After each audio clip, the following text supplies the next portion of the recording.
Hello Karnataka, ನಾನು ನಿಮ್ಮ ಪ್ರೀತಿಯ ಬೇಲೂರು ಹುಡುಗಿ ವಿಯೆಟ್ನಾಂ ಡೈರೀಸ್ನ ಡೇ 2 ವ್ಲಾಗ್ ಜೊತೆಗೆ ಬಂದಿದ್ದೀನಿ.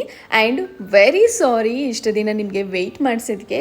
ಸ್ವಲ್ಪ ತಡ ಆದ್ರೂ ಲೇಟೆಸ್ಟಾಗಿ ನಿಮಗೆ ವಿಯೆಟ್ನಾಂ ಡೇ 2ನ ಪರಿಚಯ ಮಾಡ್ಕೊಳೋಣ ಅಂತ ಅಂದ್ಕೊಂಡೆ.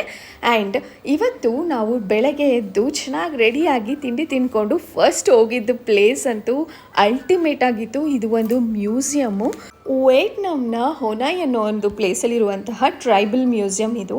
ಇಲ್ಲಿ ಅಫ್ಕೋರ್ಸ್ ಎಂಟ್ರಿ ಟಿಕೆಟ್ ಇದೆ. ಎಂಟ್ರಿ ಟಿಕೆಟ್ ಬಂದು ಪರ್ ಹೆಡ್ 40 ಡಾಂಗ್ ಇರುತ್ತೆ. ಸೊ 40 ಡಾಂಗ್ ಅಂದರೆ ನಮ್ಮ ಇಂಡಿಯನ್ ರುಪೀಸಲ್ಲಿ ಅರೌಂಡ್ 150 ರುಪೀಸ್ ಆಗಿರುತ್ತೆ.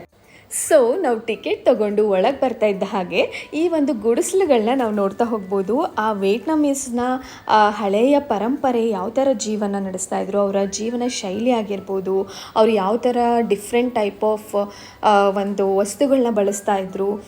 ಆಬ್ವಿಯಸ್ಲಿ ನಮ್ಮ ಕಡೆ ಎಲ್ಲ ಮಡಿಕೆ ಆ ಥರ ಎಲ್ಲ ಬಳಸ್ತಿದ್ರಲ್ಲ, ಸೇಮ್ ಅದೇ ಥರ ಇತ್ತು. ಬಟ್ ಇಲ್ಲಿ ಸ್ಪೆಷಾಲಿಟಿ ಏನಂತ ಅಂದರೆ ಈ ಒಂದು ಮನೆ ನೆಲನ ಬ್ಯಾಂಬೂ ಟ್ರೀಯಿಂದ ಬಿಲ್ಡ್ ಮಾಡಿದ್ರು.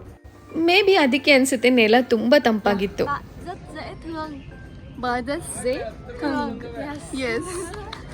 ಇನ್ ಅವರ್ ಲ್ಯಾಂಗ್ವೇಜ್ ನೀವು ತುಂಬ ಕ್ಯೂಟ್ ಆಗಿ ಇದ್ದೀರಾ. ಎಸ್, ಸೀರಿಯಸ್ಲಿ ಅವ್ರು ಸಿಕ್ಕಾಪಟ್ಟೆ ಕ್ಯೂಟಾಗಿದ್ದರು. ಆ್ಯಂಡ್ ಇವರೆಲ್ಲ ಸ್ಟೂಡೆಂಟ್ಸು ಅಲ್ಲಿ ಒಂದು ಅವ್ರ ಕಲ್ಚರ್ ಬಗ್ಗೆ ತಿಳ್ಕೊಳ್ಳೋದಕ್ಕೋಸ್ಕರ ಅವ್ರು ಬಂದಿದ್ದರು. ಆ್ಯಂಡ್ ಏನೇನೋ ಮೆಷರ್ಮೆಂಟ್ಸ್ ಎಲ್ಲ ಬರ್ಕೊತಾ ಇದ್ರು. ಸೊ ತುಂಬ ಖುಷಿ ಆಯಿತು ನೋಡಿ. ಆ್ಯಂಡ್ ಪೊಪೆಟ್ ಶೋ ಅವ್ರು ಮೇ ಬಿ ಅವ್ರ ಪರಂಪರೆಯಿಂದ ಬಂದಿರೋದು ಅನಿಸುತ್ತೆ. ಸೊ ಆ ಒಂದು ಮನೆ ಕೂಡ ಇಲ್ಲಿ ನೋಡಿದ್ವಿ. ಜೊತೆಗೆ ಒಂದು ಇಂಟ್ರೆಸ್ಟಿಂಗ್ ಮನೆಗೆ ನಿಮ್ಮನ್ನ ಕರ್ಕೊಂಡು ಹೋಗ್ತಿದ್ದೀವಿ. ಈ ಒಂದು ಏಣಿ ಏನು ನೋಡ್ತಾ ಇದ್ದೀರಾ, ಅದು ಗಂಡು ಮಕ್ಕಳು ಹತ್ತುವಂಥ ಏಣಿ. ಹಾಗೆ ಪಕ್ಕದಲ್ಲಿರುವಂಥದ್ದು ನಾನಿವಾಗ ಏನು ಹತ್ತುತ್ತಾ ಇದ್ದೀನಿ, ಅದು ಹೆಣ್ಮಕ್ಳು ಹತ್ತುವಂಥ ಏಣಿ. ಸೊ ಈ ಒಂದು ಮನೆ ಸ್ಪೆಷಾಲಿಟಿ ಅಂತೂ ಸಿಕ್ಕಾಪಟ್ಟೆ ಅಲ್ಟಿಮೇಟ್ ಆಗಿದೆ. ನನಗಂತೂ ಫೇವ್ರೆಟ್ ಅಂತಲೇ ಹೇಳ್ಬೋದು. ಸೊ ಈ ಮನೆ ಸ್ಪೆಷಾಲಿಟಿ ಏನಪ್ಪ ಅಂತ ಯೋಚನೆ ಮಾಡ್ತಿದ್ದೀರಾ, ಅದು ಬೇರೆ ಏನೂ ಅಲ್ಲ. ಯೂಶ್ವಲಿ ನಮ್ಮ ಕಡೆ ಎಲ್ಲ ಮದುವೆ ಆಗಿರೋ ಹೆಣ್ಣು ಗಂಡನ ಮನೆಗೆ ಹೋಗೋ ಸಂಪ್ರದಾಯ ಇದೆ. ಆದರೆ ಇಲ್ಲಿ ಮದುವೆ ಆಗಿರೋ ಹೆಣ್ಣಿನ ಮನೆಗೆ ಗಂಡನ್ನ ಕರ್ಕೊಂಡು ಹೋಗ್ಬೋದು ಗುರು. ಸೀರಿಯಸ್ಲಿ ಈ ಥರನೂ ಇರುತ್ತೆ ಸಂಪ್ರದಾಯ ಯಾವುದೋ ಒಂದು ಕಂಟ್ರಿಲಿ ಅಂತ ನನಗೆ ಯಾವತ್ತೂ ಗೊತ್ತಿರಲಿಲ್ಲ. ಆ್ಯಂಡ್ ಈ ಥರ ಒಂದು ಸಂಪ್ರದಾಯ ನಮ್ಮ ಇಂಡಿಯಾದಲ್ಲಿ ಕೂಡ ಬರಲಿ ಅಂತ ನಾನು ಪ್ರೇ ಮಾಡ್ಕೊತೀನಿ. ನಂತರನೇ ಯಾರ್ಯಾರು ಪ್ರೇ ಮಾಡ್ಕೊತೀರಾ ಮಿಸ್ ಮಾಡ್ದಲೇ ಈ ವಿಡಿಯೋನ ಶೇರ್ ಮಾಡಿ. ಆ್ಯಂಡ್ ಇನ್ನೊಂದೇನಪ್ಪ ಅಂತಂದರೆ ಇವರಿಗೆ ಹುಟ್ಟುವಂಥ ಮಕ್ಕಳಿಗೆ ಈ ಒಂದು ಮನೆ ಸೇರುತ್ತೆ. ಅಷ್ಟೇ ಅಲ್ಲ ಗುರು, ಈಗ ನೀವು ನೋಡ್ತಾ ಇದ್ದೀರಲ್ಲ ಆ ಮನೆ ಅಲ್ಲಿ ಮದುವೆ ಆಗಿ ಬಂದಂತಹ ಹುಡುಗಂಗೆ ಗಿಫ್ಟಾಗಿ ಉಡುಗೊರೆಯಾಗಿ ಕೊಡ್ತಾರಂತೆ. ಹಾಗೆ ಪಕ್ಕದಲ್ಲಿ ಈ ಒಂದು ಡಿಫ್ರೆಂಟ್ ಆಗಿರುವಂತಹ ಗುಡಿಸಲನ್ನು ನೋಡಿದ್ವಿ. ಇಲ್ಲಿ ಹ್ಯೂಮನ್ ಬೀಯಿಂಗ್ ಥರ ಒಂದು ಮರದಲ್ಲೇ ಕೆತ್ತನೆ ಮಾಡಿ ಫುಲ್ ಕಂಪ್ಲೀಟ್ ಹಟ್ನ ಕಟ್ಟಿದ್ದಾರೆ.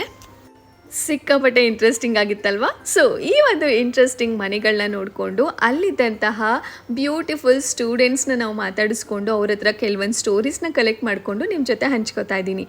ಸೊ ನಾವು ಇವಾಗ ಮನೆಯನ್ನು ನೋಡಾಯಿತು, ಅವ್ರು ಯಾವ ರೀತಿ ಗುಡಿಸಲನ್ನು ಕಟ್ಟಿದ್ದಾರೆ ಅಂತ. ಹಾಗೆ ಅವರ ಜೀವನ ಶೈಲಿ ಹೇಗಿತ್ತು, ಅವ್ರು ಯಾವ್ಯಾವ ಥರ ವಸ್ತುಗಳನ್ನ ಯೂಸ್ ಮಾಡ್ತಾಯಿದ್ರು ಅದನ್ನೆಲ್ಲ ನೋಡಬೇಕಂತಂದರೆ ನಾವು ಮ್ಯೂಸಿಯಂ ಒಳಗಡೆ ಹೋಗಬೇಕು. ನೀವಿವಾಗ ನೋಡ್ತಾ ಇರೋದು ಅವರು ಮೀನನ್ನು ಹಿಡಿಯೋದಕ್ಕೆ ಯೂಸ್ ಮಾಡುವಂತಹ ಒಂದು ವಸ್ತು ಆಗಿರುತ್ತೆ. ಸೊ ನನಗೆ ಗೊತ್ತಿಲ್ಲ ನಮ್ಮ ಇಂಡಿಯಾದಲ್ಲೂ ಈ ಥರ ಎಲ್ಲ ವಸ್ತುಗಳನ್ನ ಯೂಸ್ ಮಾಡ್ತಾರಾ ಮೀನು ಹಿಡಿಯೋದಕ್ಕೆ ಅಂತ. ಬಟ್ ಇದು ಒಂಥರ ತುಂಬಾ ಡಿಫ್ರೆಂಟ್ ಆಗಿತ್ತು. ಆ್ಯಂಡ್ ಇವಾಗ ಏನು ನೋಡ್ತಾ ಇದ್ದೀರಾ ಇದೆಲ್ಲ ಅವ್ರು ಹ್ಯಾಟ್ ಆಗಿ ಯೂಸ್ ಮಾಡ್ತಾಯಿದ್ರು. ಸೊ ನಿನ್ನೆ ನಾವು ನೋಡ್ದಂಗೆ ಪೊಪೆಟ್ ಶೋ ಅಲ್ಲಿ ಈ ಒಂದು ವಸ್ತುಗಳೇನೇನು ಇವಾಗ ನೋಡ್ತಾ ಇದ್ದೀರಾ ಇದೆಲ್ಲ ಪೊಪೆಟ್ ಶೋ ಅಲ್ಲಿ ಯೂಸ್ ಮಾಡಿದರು.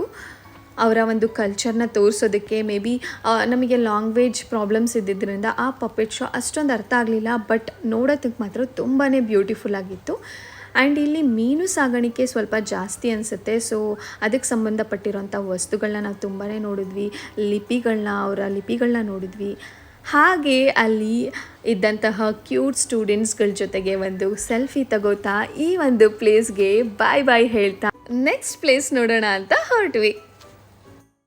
ಅದು ಯಾವ ಪ್ಲೇಸಪ್ಪ ಅಂತ ಅಂದರೆ ಒಂದು ಬ್ಯೂಟಿಫುಲ್ ಮಾಲ್ಗೆ ಹೊರಟ್ವಿ. ಈ ಮಾಲ್ ಹೆಸರು ಕೇಳಿದ್ರೆ ಸೀರಿಯಸ್ಲಿ ನನಗೆ ಹೇಗೆ ನಗು ಬಂತು ನಿಮಗೂ ಹಾಗೆ ನಗು ಬಂದೇ ಬರುತ್ತೆ. ಆ್ಯಂಡ್ ಬನ್ನಿ ನಮ್ಮ ಶ್ರೇಯಾಗೆ ಕೇಳೋಣ ಈ ಮಾಲ್ ಹೆಸರೇನು ಅಂತ. ಎಸ್, ಈ ಒಂದು ಮಾಲ್ ನೇಮ್ ಬಂದು ಲೊಟ್ಟೆ ಮಾಲ್ ಅಂತ. ಆ್ಯಂಡ್ ಹೊರ್ಗಡೆ ನೇಮ್ ಹಾಕಿದ್ರು. ಆ್ಯಕ್ಚುಲಿ ಅವರು ವಿಯೆಟ್ನಾಮೀಸ್ ಲ್ಯಾಂಗ್ವೇಜಲ್ಲಿ ಆ ಮಾಲ್ ನೇಮ್ ಹಾಕಿದ್ರು ಅಂತ ನಮಗೆ ಅರ್ಥ ಆಗಲಿಲ್ಲ.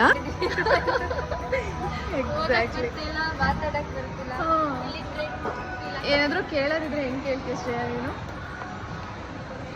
ಬಟ್ಟೆ ಬೇಕು ಅಂದರೆ ಸೊ ನೋಡಿದ್ರಲ್ವಾ ನಾವು ಹೀಗೆ ಪರದಾಡಿಕೊಂಡು ಆ್ಯಕ್ಚುಲಿ ಅಲ್ಲಿದು ಏನು ಸ್ಪೆಷಾಲಿಟಿ ಅಂತ ಅಂದರೆ ಅಲ್ಲಿ ವಿಯೆಟ್ನಮೀಸ್ ಲ್ಯಾಂಗ್ವೇಜೇ ಜಾಸ್ತಿ. ಈವನ್ ಇಂಗ್ಲೀಷ್ ಕೂಡ ಕೆಲವೊಬ್ಬರಿಗೆ ಬರೋದಿಲ್ಲ. ಹಾಗಾಗಿ ನಮಗೆ ಕಮ್ಯುನಿಕೇಷನ್ಸ್ ಕೆಲವೊಂದು ಕಡೆ ಕಷ್ಟ ಆಗ್ತಿತ್ತು. ನಾವು ಟ್ರಾನ್ಸ್ಲೇಟರ್ ಯೂಸ್ ಮಾಡಿಕೊಂಡು ಅವ್ರ ಜೊತೆ ಕಮ್ಯುನಿಕೇಟ್ ಮಾಡ್ತಾಯಿದ್ವಿ. ಸೊ ಈ ಒಂದು ಮಾಲಲ್ಲಿ ನಾವು ಹಂಗೆ ಸ್ವಲ್ಪ ಚಿಕ್ಕ ಪುಟ್ಟ ಶಾಪಿಂಗ್ಸ್ನ ಮಾಡಿಕೊಂಡು ಅಲ್ಲಿಂದ ಡೈರೆಕ್ಟಾಗಿ ಹೊಟ್ಟೆ ತುಂಬ ಊಟ ಮಾಡಿಕೊಂಡು ಹಾಗೆ ಒಂದು ವಂಡರ್ಫುಲ್ ವರ್ಲ್ಡಿಗೆ ಕರ್ಕೊಂಡೋದ್ರು ಅಂತ ಹೇಳ್ಬೋದು. ಸೊ ಆನ್ ದ ವೇ ನೀವು ನೋಡ್ತಾ ಹೋಗ್ಬೋದು ಎಷ್ಟೊಂದು ಅವರ ಒಂದು ಫ್ಲಾಗಿಗೆ ಅವರು ಬೆಲೆ ಕೊಡ್ತಾರೆ, ಪ್ರೀತಿ ಮಾಡ್ತಾರೆ ಅಂತ. ಸೊ ಅದಂತೂ ನಂಗೆ ತುಂಬಾ ಖುಷಿ ಆಯಿತು. ನೀವು ವಿಯೆಟ್ನಾಮಲ್ಲಿ ಯಾವುದೇ ಒಂದು ಪ್ಲೇಸಿಗೆ ಹೋದರೂ ಕೂಡ ಅವರ ಒಂದು ಫ್ಲ್ಯಾಗ್ನ ಪ್ರತಿ ಒಂದು ಕಡೆನೂ ನೋಡ್ಬೋದು. ಸೊ ನೆಕ್ಸ್ಟ್ ನಾವು ಎಲ್ಲಿ ಹೋಗ್ತಾ ಇದ್ದೀವಿ ಅಂತ ತಿಳಿಸ್ಕೊಡ್ತೀನಿ, ಬೇಗ ಬೇಗ ಬನ್ನಿ. ಎಸ್, ನಾವು ನೆಕ್ಸ್ಟ್ ಹೋಗ್ತಾ ಇರೋವಂಥ ಪ್ಲೇಸು ಹಾಂಗ್ಕಾಂಗ್, ಕೊರಿಯನ್ ಸ್ಟ್ರೀಟ್, ಹಾಗೆ ಲಂಡನ್, ಪ್ಯಾರಿಸ್ ಎಲ್ಲ ಕಡೆನೂ ಹೋಗ್ತಾ ಇದ್ದೀವಿ. ಏನಪ್ಪ ಇದು ವಿಯೆಟ್ನಾಮಿಂದ ಡೈರೆಕ್ಟ್ ಲಂಡನ್, ಪ್ಯಾರಿಸ್ ಅಂತೆಲ್ಲ ಹೇಳ್ತಿದ್ದಾಳೆ ಅಂತ ಯೋಚನೆ ಮಾಡ್ತಿದ್ದೀರಾ? ಎಸ್, ನಾವು ನೋಡ್ತಾ ಇರೋಂತಹ ಈ ಪ್ಲೇಸ್ ಬಂದು ಮೆಗಾ ಗ್ರ್ಯಾಂಡ್ ವರ್ಲ್ಡ್ ಅಂತ ಹೇಳಿ. ಇಲ್ಲಿ ಹಾಂಗ್ಕಾಂಗ್, ಕೊರಿಯನ್ ಸ್ಟೈಲ್ ಕಲ್ಚರ್, ಹಾಗೆ ಲಂಡನ್ ಬ್ರಿಡ್ಜ್, ಪ್ಯಾರಿಸ್, ಈ ಥರ ಎಲ್ಲ ಡಿಫ್ರೆಂಟ್ ಊರುಗಳನ್ನ ನಾವು ಒಂದೇ ಸ್ಪಾಟಲ್ಲಿ ನೋಡ್ಬೋದು. So it's like travelling the world in just one spot ಅಂತ ಹೇಳ್ಬೋದು.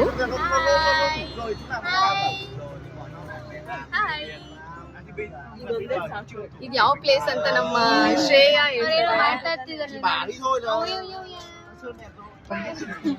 ಇವತ್ತು ನಾವು ಬಂದಿದ್ದೀವಿ ಮೆಗಾ ವರ್ಲ್ಡ್. ಸೊ ಇವತ್ತು ಫುಲ್ ಸೆಕೆಂಡ್ ಇದೆ, ಪ್ಲೇಸ್ ಮಾತ್ರ ಯಾಕಂದ್ರೆ ಫೋಟೋಸ್ ತಗೊಳಕ್ಕೆ ಎಲ್ಲ ಹುಡುಗಿರ್ದು ಮೋಸ್ಟ್ ಫೇವ್ರೇಟ್ ಪ್ಲೇಸ್ ಆಗಿರ್ಬೋದು ಇದು. ರೀಲ್ಸ್ ಮಾಡಕ್ಕೆ, ಫೋಟೋಸ್ ತಗೊಳಕ್ಕೆ, ಹುಡುಗಿರಂತೂ ಮಸ್ಟ್ ವಿಸಿಟ್ ಅಂತ ಹೇಳ್ಬೋದು. ನೀಟಾಗಿ ಡ್ರೆಸ್ ಹಾಕೋ ಬನ್ನಿ, ಸಖತ್ತಾಗಿ ಬ್ಲಾಗ್ ಕೂಡ ಮಾಡ್ಬೋದು, ರೀಲ್ಸ್ ಕೂಡ ಮಾಡ್ಬೋದು, ಶೂಟಿಂಗ್ ಮಾಡ್ಬೋದು. Yes, exactly. ಇವ್ರು ಏನ್ ಮಾತಾಡ್ತಾ ಇದಾರೆ ಸ್ವಲ್ಪ ತಿಳ್ಕೊಂಡು ನಮಗೂ ಒಂದ್ ಸ್ವಲ್ಪ ಹೇಳಿ, ಏನ್ ಅರ್ಥ ಆಗ್ತಿಲ್ಲ. ಒಂದ್ 10 minutes ಯಾರು ಇವ್ರು ಈ ತರ ಆಡ್ತಿದ್ದಾರೆ ಅಂತ ಅವಾಗಿಂದ ವೆಹಿಕಲ್ ಅಲ್ಲಿ ಬಂದಿದ್ದೀವಿ. ಎಸ್, ನೋಡಿ ಒಂದು 4 ಇದೇ ತರ ವೆಹಿಕಲ್ ಅಲ್ಲಿ ನಾವು ಬರ್ತಾ ಇದೀವಿ. ಅವರಿಗೆ ಅವ್ರು ನಮ್ಮನ್ನ ಹೆಂಗ್ ಫಾಲೋ ಮಾಡ್ತಾ ಇದಾರೋ ಹಂಗೆ ನೀವು ಬೇಲೂರಿಗೆ ಅಕೌಂಟ್ ಕೂಡ ಫಾಲೋ ಮಾಡ್ಬೇಕು, ಮಿಸ್ ಮಾಡ್ದಲೆ. ಚೆನ್ನಾಗಿ ಸಬ್ಸ್ಕ್ರೈಬ್ ಮಾಡಿ, ಲೈಕ್ ಮಾಡಿ, ಶೇರ್ ಮಾಡಿ, ಕಮೆಂಟ್ ಮಾಡಿ, ಮಜಾ ಮಾಡಿ.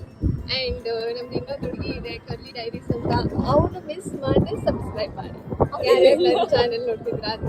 ಅವಳು ಎಲ್ಲಿದ್ದಾಳೆ ಅಂತ ನಾನು ಆಮೇಲೆ ತೋರಿಸ್ತೀನಿ. ಸೊ ಹೀಗೆ ಸ್ವಲ್ಪ ಹಾಗೆ ತರ್ಲೆಗಿರ್ಲೆ ಮಾಡಿಕೊಂಡು ಅಲ್ಲಿದ್ದಂಥ ಎಲ್ಲ ವರ್ಡಲ್ಲೂ ಸಿಕ್ಕಾಪಟ್ಟೆ ಪಿಕ್ಸ್ ತೊಗೊಂಡ್ವಿ. ನಮ್ಗೆ ಗೊತ್ತಿಲ್ಲ ಅದು ಎಲ್ಲಿ ಪೋಸ್ಟ್ ಮಾಡ್ತೀವೋ ಇಲ್ವೋ ಅಂತ, ಬಟ್ ಮೆಮೊರಿ ಫುಲ್ ಆಗೋಷ್ಟು ಪಿಕ್ಸು ಮತ್ತು ವೀಡಿಯೋಸ್ ಮಾಡ್ಕೊಂಡ್ವಿ. ಹಾಗೆ ಅಲ್ಲಿ ತುಂಬಾ ಸೆಕೆ ಇತ್ತು. ಹಾಗಾಗಿ ಒಂದು ನಮ್ಮ ಕಬ್ಬಿನ ಹಾಲು ಕುಡಿಯೋಣ ಅಂತ ಟ್ರೈ ಮಾಡಿದ್ವಿ. ಅಷ್ಟೊಂದು ನಮ್ಮ ಕಡೆ ಅಷ್ಟು ಟೇಸ್ಟ್ ಇರಲಿಲ್ಲ, ಬಟ್ ಓಕೆ ಆ ಬಿಸಿಲಿಗೆ, ಬಿಕಾಸ್ ಅಲ್ಲಿ ಕಬ್ಬೆಲ್ಲ ಒಣಗೋಗಿತ್ತು ಆಲ್ರೆಡಿ. ಬಟ್ ಪಾಲಿಗೆ ಬಂದಿದ್ದು ಪಂಚಾಮೃತ ಅನ್ನೋ ಥರ ನಾವು ಅದನ್ನೇ ತೊಗೊಂಡು ಕುಡ್ಕೊಂಡು ಬಂದ್ವಿ. ನಾನು ಹೇಳಿದ್ನಲ್ಲ ಲಂಡನ್ ಬ್ರಿಡ್ಜ್ ಥರ ನಾವು ನೋಡ್ಬೋದು ಅಂತ. ಸೊ ಇವಾಗ ನಾವು ಹೋಗ್ತಾ ಇರೋ ಪ್ಲೇಸ್ ಅದೇನೇ.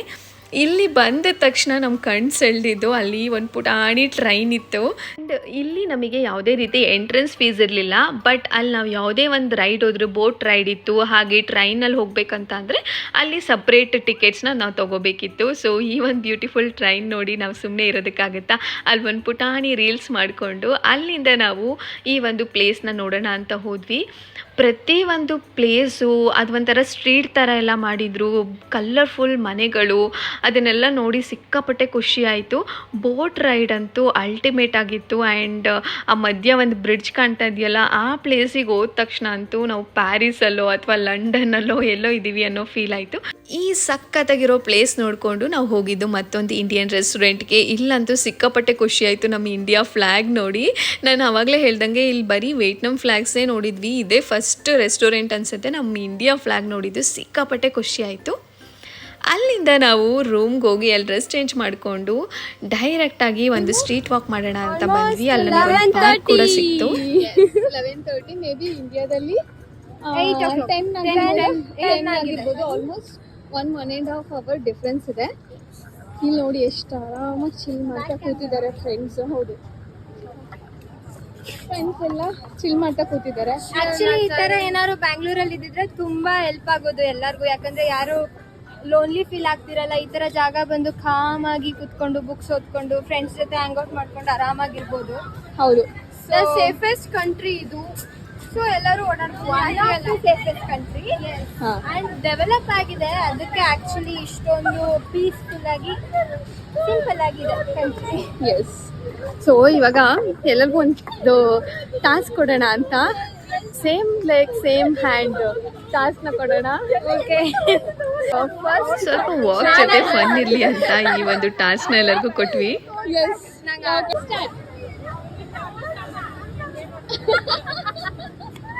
ಸೂಪರ್. ಮೈಕ್ಲಿ ರೆಡಿನಾ?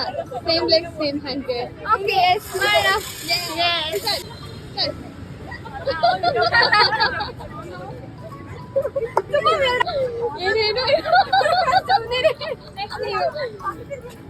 ನೆಕ್ಸ್ಟ್ ಬರ್ತಿದ್ದಾರೆ.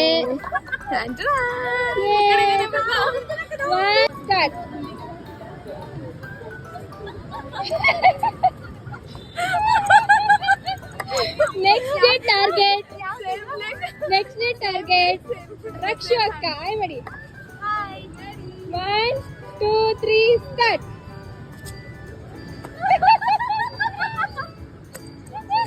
ಸಿಕ್ಕಾಪಟ್ಟೆ ಚೆನ್ನಾಗಿ ಮಾಡಿರೋದು ರಕ್ಷಿತ್ ಅವ್ರಿಗೆ ಹೋಗುತ್ತೆ award.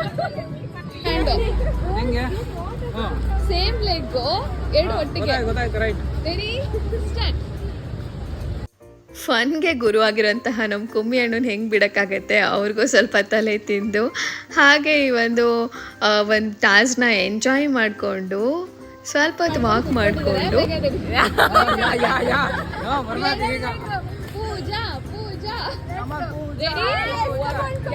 Right hand right 1 2 3 start.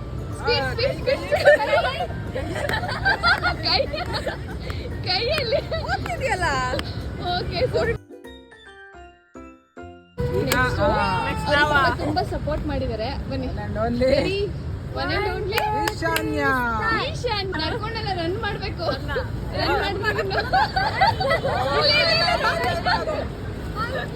Curly ಅವರು ಇವಾಗ ಅವರು ಕೂಡ ಸ್ಟಾರ್ಟ್ ಮಾಡ್ತಾರೆ. Same leg same hand. ಏನ್ ಮಾಡ್ಬೇಕು? Same leg same hand run. ಹಾಗೆ ಇನ್ನೂ ಕ್ರೇಜಿ ವಿಡಿಯೋಸ್ ಬೇಕಂತ ಅಂದರೆ ಮಿಸ್ ಮಾಡ್ದಲೆ ಕರ್ಲಿ ಡೈರೀಸ್ನ ಫಾಲೋ ಮಾಡಿ.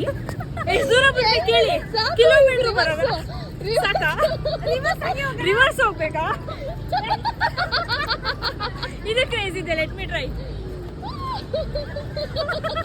ಇದೇ ಖುಷಿಗೇನು ಏನು ಇಲ್ವಾ ನಮ್ಗೆ? ಈ ಟಾಸ್ಕ್ ಅಲ್ಲಿ ಗೆದ್ದಿದೀವಲ್ಲ. ಈ ಟಾಸ್ಕ್ ಅಲ್ಲಿ ಸೋತವ್ರಿಗೆ ಒಂದು ಟಾಸ್ಕ್ ಕೊಟ್ಟಿದ್ದೀವಿ ಇವಾಗ. ಸೋತವ್ರಿಗೆ, ಗೆದ್ದವ್ರಿಗೆ ನಾಳೆ chocolate. Wow, waiting for my chocolate. ಎಲ್ಲರಿಗಿಂತ ಜಾಸ್ತಿ ರೌಂಡ್ ಮಾಡಿರೋದು ಟಾಪ್ 1 ಅಲ್ಲಿ ಇದ್ದಾರೆ. ಇವ್ರಿಗೆ ಏನಾದ್ರು ಟಾಸ್ಕ್ ಕೊಡ್ಬೇಕು. ಏನ್ ಕೊಡೋಣ? ಆಗಿ ಜಾರಾ ಮಾಡೆಲ್ ತರ ಪೋಸ್ಟ್ ಕೊಡ್ಬೇಕು. Challenge accepted. ಟಾಸ್ಕ್ನ ಕಂಪ್ಲೀಟ್ ಮಾಡೋದಕ್ಕೆ ನಮ್ಮ ಬ್ಯೂಟಿಫುಲ್ ರಕ್ಷಿತಾ ಅವರು ಎಷ್ಟು ಸಪೋರ್ಟ್ ಮಾಡ್ತಿದ್ದಾರೆ ನೋಡಿ ಇಲ್ಲಿ. ಈ ವಿಡಿಯೋ ನೋಡ್ತಾ ಇರೋರು ಯಾರಾದರೂ ಇವ್ರ ಫ್ಯಾನ್ ಆಗಿದ್ರೆ ಮಿಸ್ ಮಾಡ್ದಂಗೆ ಅವ್ರನ್ನ ಫಾಲೋ ಮಾಡೋದನ್ನ ಮರಿಬೇಡಿ. ಚನ್ನಪಟ್ಟಣದಿಂದ ರಕ್ಷಿತಾ ಅಂತ ಯಾರಾದರೂ ಇವ್ರ ಫ್ಯಾನ್ಸ್ ಇದ್ದರೆ ದಯವಿಟ್ಟು ಕಮೆಂಟಲ್ಲಿ ಪಿಂಗ್ ಮಾಡಿ ಪ್ಲೀಸ್. ಮಾಡಿದ್ರೆ ಅಯ್ಯೋ, ಡಿಮ್ಯಾಂಡ್ ಕೇಳಿ. ನನ್ನ ಮಾನ ಮನೆಯದೆಲ್ಲ ತೆಗಿಯಕ್ಕೆ ಇವರೇ ಸಾಕು. ನಾವು 4 ಜನದಲ್ಲಿ ಒಬ್ರು ನನ್ನ DM ಮಾಡಿ ಡ್ಯಾನ್ಸರ್ ರಕ್ ಅಂತ. ರಕ್ 4 ಜನದಲ್ಲಿ ಒಬ್ರು. ನಮ್ದೆಲ್ಲ ಫುಲ್ಲು ಜಾಲಿ. ಆಮೇಲೆ ಎಲ್ಲ ಕೈ ಖಾಲಿ ಮಾಡ್ಕೊಂಡು ಹೋಗೋದೆ ಖಾಲಿ. ಸೊ ಹಾಗೆ ಫನ್ ಮಾಡ್ತಾ ನಾನು ಅವಾಗಲೇ ಹೇಳ್ದಂಗೆ ಇದು ಆಲ್ಮೋಸ್ಟ್ 11:30 ಆಗಿತ್ತು ಅಲ್ಲಿ. ಬಟ್ ಸ್ಟಿಲ್ ಈಗ ಕೂಡ ಜಾಗಿಂಗ್ ಎಲ್ಲ ಮಾಡ್ತಾ ಇರೋದು ನೋಡಿದ್ವಿ. ನಮ್ಮ ಶ್ರೇಯಾ ಕೂಡ ಅಂಕಲ್ ಹಿಂದೆ ಜಾಗಿಂಗ್ಗೆ ಇನ್ಸ್ಪೈರ್ ಆಗಿ ಓಡ್ತಾ ಇದ್ದಾರೆ. ಮೇ ಬಿ ಅವರು ಸ್ಲಿಮ್ ಆಗಿರೋದಕ್ಕೆ ಹಾಗೆ ಫಿಟ್ ಆಗಿರೋದಕ್ಕೆ ಇದೊಂದು ಸೀಕ್ರೆಟ್ ಕೂಡ ಇರ್ಬೋದು. ನೆಕ್ಸ್ಟ್ ಬನ್ನಿ ಇವಾಗ ಜಿಮ್ ಏರಿಯಾ. ಇಲ್ಲಿ ಯಾಕೆ ಅಷ್ಟು ಸಣ್ಣಕ್ಕೆ ಸ್ಲಿಮ್ ಆಗಿರ್ತಾರೆ ಅಂತ ತೋರಿಸ್ತೀನಿ.